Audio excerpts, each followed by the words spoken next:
अस्सलाम वालेकुम एवरीवन। उम्मीद है आप सब खैरियत से होंगे। Welcome to my YouTube channel. मुझे बहुत ज़्यादा मैसेजेस रिसीव हो रहे थे कि आप हमें बताएं कि तवक्कुल कैसे करती हैं और हमें कैसे करना चाहिए।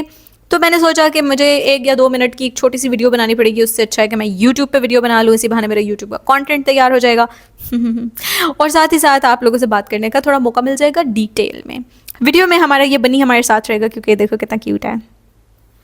ओके, तो आज मैं आप लोगों को ये बताऊंगी कि मैं किस तरह तवक्कुल करती हूँ। अब देखो, मैं कोई आलिम दीन नहीं हूँ, मैं कोई बहुत बड़ी स्कॉलर नहीं हूँ, मैं कोई मौलाना साहब, मुफ्ती साहब, वो जो होता है वो कुछ भी नहीं हूँ। मैं एक आम सा इंसान हूँ जिसने दीन को थोड़ा बहुत सीखा, जाना और उसके साथ थोड़ा लगाव रखने की कोशिश की। तो मैं किस तरह तवक्कुल करती हूँ, मैं सिर्फ आपको अपने ही बारे में बता सकती हूँ, बाकी मैं आपको ज़्यादा चीज़ें नहीं एक्सप्लेन कर सकती। तो बेसिकली जब आप नमाज़ पढ़ते हैं, हर नमाज में आप दोहराते हैं कि इय्याका नअबुदु व इय्याका नस्तईन। मेरी अरबिक इतनी अच्छी नहीं है तो मुझे माफ़ करना। जिसका मतलब है कि हम आप पर भरोसा रखते हैं, आपसे मदद मांगते हैं, आपकी इबादत करते हैं। तो आप अल्लाह ताला से कहते हैं कि हम आपसे ही मदद मांगते हैं और किसी से नहीं मांगते। हम आप पर भरोसा रखते हैं क्योंकि हम आपकी इबादत करते हैं।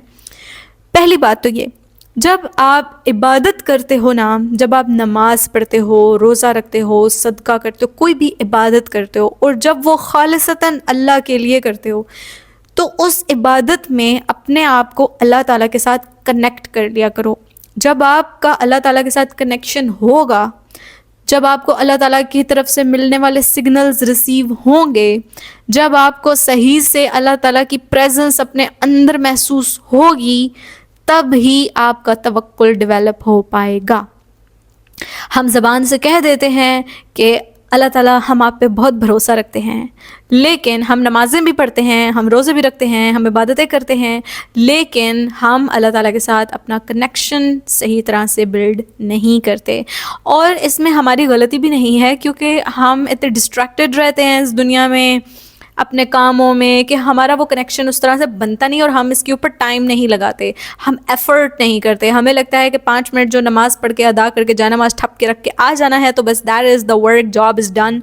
बट एक्चुअली नमाज का मकसद ये नहीं था कि आपके मुंह से वो जुमले निकलवाए जाएं और आपसे ज़बरदस्ती एक एक्शन परफॉर्म कराया जाए। ये मकसद नहीं था। नमाज का मकसद ही यही था कि आप अल्लाह ताला के साथ कनेक्शन अपना मजबूत कर लें।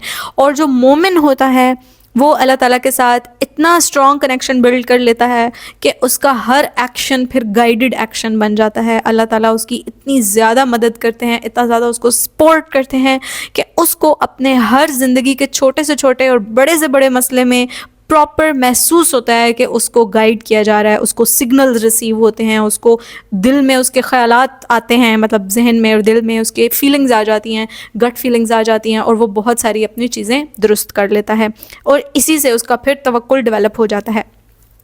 अगर एक चीज़ मुझे अपने सामने नहीं दिखाई दे रही और मेरे अंदर बाहर उसकी कोई प्रेजेंस भी नहीं है, मैं उसको महसूस भी नहीं कर पा रही, तो ये एक ह्यूमन नेचर है कि इंसान फिर उस चीज़ के ऊपर उतना भरोसा नहीं रख पाता। ठीक है, लेकिन जब आपको एक चीज़ नहीं दिखाई दे रही, लेकिन आप अपने जहन में आपकी रूह, जो आपके अंदर का इंसान है, वो महसूस कर रहा है कि एक ज़ात मौजूद है जिसने मुझे थामा हुआ है, एक ऐसी ज़ात जिसके साथ मैं रोज़ मुलाकात करता हूँ, दिन में 5 मरतबा मुलाकात करता हूँ। उस मुलाकात के अलावा भी जो टाइम होता है उसमें भी मैं अल्लाह ताला के साथ एक कनेक्शन में रहता हूँ। तो जब उसको कोई मुसीबत पड़ेगी तो उसको ज़्यादा भरोसा होगा कि अल्लाह ताला मेरी मदद करेंगे। ऑफ कोर्स जब उसके जहन में ये आएगा ना कि अल्लाह ताला मेरी मदद करेंगे क्योंकि वो मौजूद हैं, वो हर वक्त मुझे देख रहे हैं, मेरी बात सुन रहे हैं, मैं हर वक्त उनके साथ कनेक्शन में हूँ, तो अल्लाह ताला के साथ जब वो बयान करेगा ना कि अल्लाह ताला ये प्रॉब्लम हो गई है, अगर उसके सोल्यूशन में थोड़ी देर भी हो जाती है तो वो शख्स पैनिक नहीं करेगा। वो ये नहीं सोचेगा कि अब तो कुछ हो ही नहीं सकता। इस किस्म का जो डाउट होता है ना, वो इंसान के जहन में सिर्फ तब आता है जब उसको अल्लाह ताला की ज़ात पर डाउट होता है।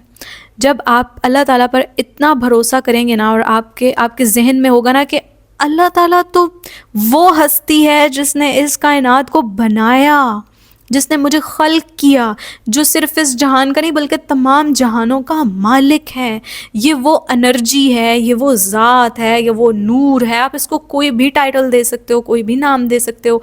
तो ये वो हस्ती है جو ہم سب کے اندر موجود ہے، اس کائنات کے ذرے ذرے میں موجود ہے، وہ سنتی ہے، وہ سمجھتی ہے، وہ ہر وقت میرے ساتھ رہتی ہے. جب اللہ تعالیٰ کے متعلق آپ اس قسم کا ایک تھاٹ لاتے ہیں نا کہ اللہ تعالیٰ بہت بہت آپ کے ساتھ پیار کرتے ہیں، تو پھر آپ کو محسوس ہوتا ہے کہ جو ہستی مجھ سے اتنی محبت کرتی ہے وہ مجھے کیسے اس مصیبت میں اکیلا چھوڑے گی. آف کورس نہیں چھوڑے گی، ڈاؤٹ کی کیا بات ہے، اس میں کوئی شک کی بات ہی نہیں ہے. تو جب کسی قسم کا شک نہیں آئے گا تو پھر آپ کا توکل اسٹرانگ ہو جائے گا. یہ چیز ایک دم سے نہیں پیدا ہو سکتی، اس کے لیے آپ کو ایفرٹ کرنی پڑے گی، آپ کو پریکٹس کرنی پڑے گی. ایک بات میں آپ کو اور بتا دوں، اسی ویڈیو میں ایڈ کر دیتی ہوں کہ حضرت علی علیہ السلام کا فرمان ہے کہ دنیا قسمت سے ملتی ہے اور آخرت محنت سے ملتی ہے، مگر ہم دنیا میں محنت کرتے ہیں اور آخرت کو قسمت کے بھروسے چھوڑ دیتے ہیں. ہم میں سے بہت سارے لوگ ایسے ہیں جو قسمت کے بھروسے چھوڑ دیتے ہیں ہر چیز. انفیکٹ اللہ تعالیٰ کے ساتھ اپنا کنیکشن بھی قسمت کے بھروسے چھوڑ دیتے ہیں. وہ یہ سوچتے ہیں کہ شاید یہ چیز کوئی بائی برتھ ہوتی ہے کہ کوئی شخص اللہ کے زیادہ قریب ہوتا ہے اور کوئی شخص اللہ سے دور ہوتا ہے. ایسا کچھ بھی نہیں ہے. آپ، میں، ہمارے ارد گرد موجود ہر ایک انسان ایکول پوٹینشیل رکھتا ہے کہ وہ اللہ تعالیٰ کے قریب ہو جائے. Equal potential. جب آپ اللہ تعالیٰ سے قریب ہوتے ہیں، آپ ہر چیز میں اللہ تعالیٰ کے ساتھ موجود خود کو محسوس کرتے ہیں، تو اس دوران اگر آپ سے کوئی گناہ ہو جاتا ہے، آپ سے کوئی غلطی ہو جاتی ہے، تو آپ کو پھر یہ بھی بھروسہ ہوتا ہے کہ اللہ تعالیٰ سوری، مجھے معاف کر دیں، میرے سے یہ غلطی ہوگی، میں آئندہ نہیں کروں گا. تو آپ کو نا اللہ تعالیٰ پہ پھر بھروسہ ہو جاتا ہے کہ وہ مجھے معاف بھی کریں گے، کیونکہ ظاہر ہے وہ مجھ سے بہت پیار کرتے ہیں. اور پھر آپ کا غلطیاں کرنے کا دل نہیں کرتا، گناہ کرنے کا دل نہیں کرتا. جب آپ خود کو محسوس کریں کہ آپ کا گناہوں سے خود بخود دل اٹھ رہا ہے، نیکیوں کی طرف دل جا رہا ہے، اور نیکیاں بھی آپ اس لیے کر رہے ہیں کیونکہ آپ اللہ تعالیٰ کے سامنے اپنے نمبر بنانا چاہتے ہیں، ان کو امپریس کرنا چاہتے ہیں، کوئی بھی ورڈ یوز کر لیں، آپ اللہ تعالیٰ کی نظروں میں ایک مقام حاصل کرنا چاہتے ہیں. جب آپ کو محسوس ہونا کہ آپ کی نیچر ایسے بدلنے لگ گئی ہے، پھر آپ یاد رکھو کہ وہی وقت ہے جب آپ اللہ سے قریب ہو رہے ہیں. پھر اس پروسیس کو رکنے نہیں دینا، اس پروسیس میں بیچ میں کوئی ہرڈل آنے نہیں دینا. نمازیں مس بھی ہو جائیں، روزے چھوٹ جائیں، کوئی بھی غلطی ہو جائے، پھر بھی اللہ تعالیٰ کے ساتھ کنیکشن کو لوز نہیں ہونے دینا. یہ ایک کانشیس ایفرٹ ہوتی ہے، ایک محنت ہوتی ہے. یہ محنت کرو، یہ محنت کرو گے تو توکل ڈیولپ ہوگا. جب توکل ڈیولپ ہوگا پھر آپ سمجھو دنیا کے سارے کام آپ کے لیے پاسبل ہیں، اور اللہ آپ کو انہی کاموں کی توفیق دے گا جو آپ کے حصے میں ہوں گے. پھر آپ یہ نہ سمجھو کہ میں اب توکل کرنے لگ گئی ہوں تو اب میں اچانک سے امریکہ کی پریزیڈنٹ بن جاؤں. پھر آپ کو جو توفیق آتی ہے نا، آپ کے جو آئیڈیاز ہوتے ہیں، جو آپ کی زندگی ہوتی ہے، وہ پھر اسی پیٹرن پہ چلنے لگ جاتی ہے جس پیٹرن پہ اللہ چلانا چاہ رہا ہوتا ہے، اور وہ بہت اچھی ہوتی ہے، پرسکون ہوتی ہے. تو اس طرح سے میں توکل پریکٹس کرتی ہوں، اس طرح سے میں نے سیکھا. تو آپ کی مرضی ہے، آپ چاہو تو یہ طریقہ فالو کر لو، چاہے تو کسی اور کا. بائے.